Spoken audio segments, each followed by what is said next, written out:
los últimos días hemos tenido muchas noticias relacionadas con los temas migratorios, la firma del Pacto por la Migración Segura, Ordenada y Regular en Naciones Unidas, el acuerdo de inversión entre México y Estados Unidos para el sur de México y América Central y el acuerdo entre México y Estados Unidos sobre los refugiados que buscan asilo en Estados Unidos.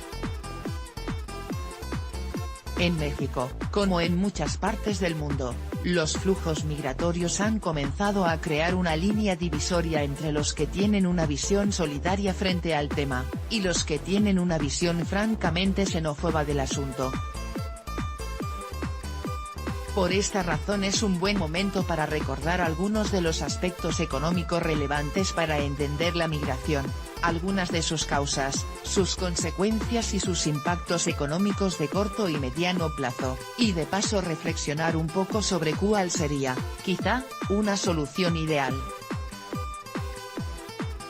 En primer lugar es importante recordar que la migración es, en lo general, una respuesta a los estándares de vida. A lo largo de la historia humana siempre ha sido el caso que las poblaciones se desplacen de lugares donde sus estándares de vida son menores o donde su subsistencia esté en peligro hacia otros donde las expectativas sean mejores, no importa si son las hambrunas europeas del siglo XIX que impulsaron las grandes migraciones hacia las nuevas economías de frontera, Estados Unidos, Argentina, Canadá, Australia, Brasil, etc.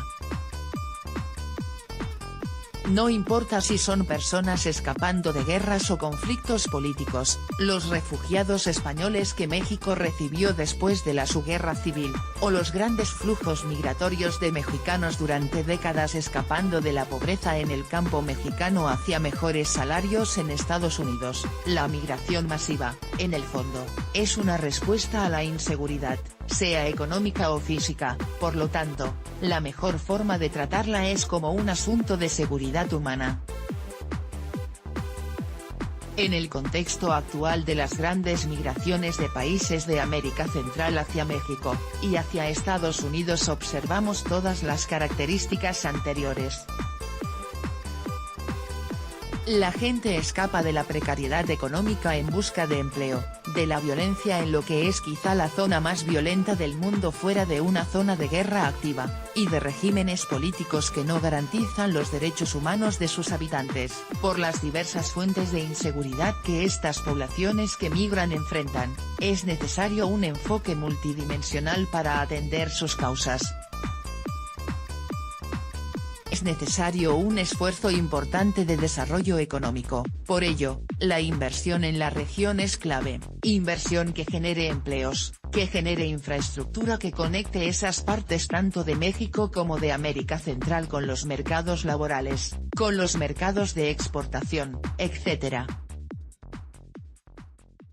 Al mismo tiempo, es importante invertir en seguridad en la región, en la formación de sistemas de aplicación de justicia, y de seguridad pública que puedan garantizar la seguridad, y los derechos humanos en todos los países. Teniendo esto en mente, tanto el acuerdo entre México y Estados Unidos para invertir en la región como el pacto que se firmó en Naciones Unidas son pasos muy importantes, el primero, para tratar de producir condiciones de mejora en los estándares de vida, disminuir la población que se encuentra apenas en niveles de subsistencia a través de generación de empleos, el segundo, porque permite en alguna medida un compromiso político con el respeto a los derechos humanos de los migrantes.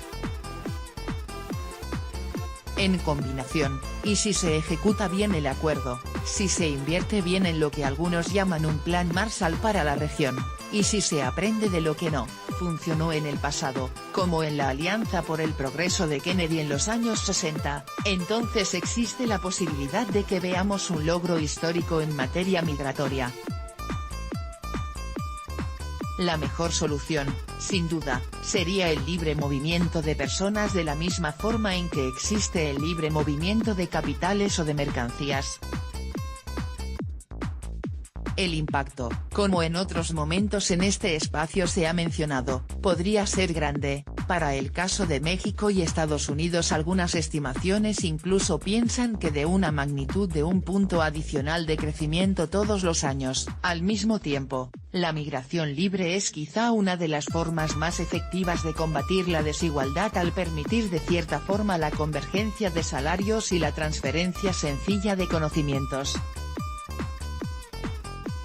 En este sentido, vale la pena rescatar una propuesta que fue presentada hace un par de años por una serie de expertos encabezados por Michael Clemens, y por el expresidente de México Ernesto Zedillo, y el exsecretario de Comercio de los Estados Unidos Carlos Gutiérrez en el reporte Una frontera común, un futuro común. Dicha propuesta reconoce que Estados Unidos durante la próxima década continuará demandando muchos trabajadores cada vez en sectores e industrias que requieren más capital humano, como la salud y cuidados, y que existen acontecimientos en la región que pueden cambiar los flujos migratorios de forma muy grande en periodos de tiempo muy corto, por lo que la mejor solución es regular y acompañar tales regulaciones de la formación de capital humano que mejorará los estándares de vida de los migrantes en cualquiera de los países en los que se encuentren.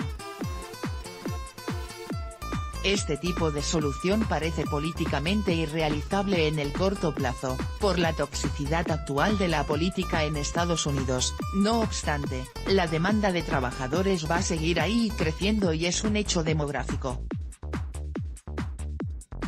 El acuerdo entre México y Estados Unidos, aunque lejos de realmente ser una solución óptima, quizá en la medida que logre generar inversión, y sea bien usada, va a permitir que cuando la demografía triunfe sobre la resistencia política a un posible acuerdo más en la línea de una movilidad libre tenga mayor oportunidad de ser exitoso.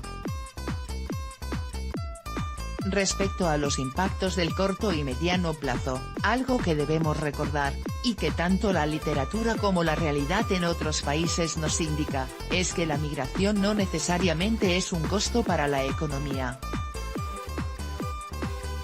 Al contrario, muchas veces la migración empuja el crecimiento. ¿Cómo lo hace? Lo hace en la medida que esos trabajadores se pueden integrar a los mercados laborales de los lugares a donde llegan y producen y consumen. Un caso muy reciente y paradigmático es Suecia. Durante los últimos años, tan solo en 2017 Suecia recibió cerca del 2% de su población en migrantes, y aunque los costos de ese flujo para la seguridad social son altos, también tuvo a causa de esto el crecimiento en su multiplicador del gasto más alto en toda Europa. Esto, a su vez, impulsó una tasa de crecimiento elevada. En los últimos 3 años en promedio ha crecido 3.1%, mucho más que el resto de la eurozona. Y aunque tiene una de las brechas más grandes entre empleo entre nativos y migrantes, su política de inclusión es bastante buena y busca disminuirla en el largo plazo. Esa lección es algo que la literatura confirma, en la medida en que los que migran puedan integrarse a los beneficios, a la larga superan los costos. Algo que debemos tener en mente siempre cuando pensamos este tema es que el asunto más importante es mejorar los estándares de vida de las personas, y al menos en eso parece que sí vamos en la dirección correcta.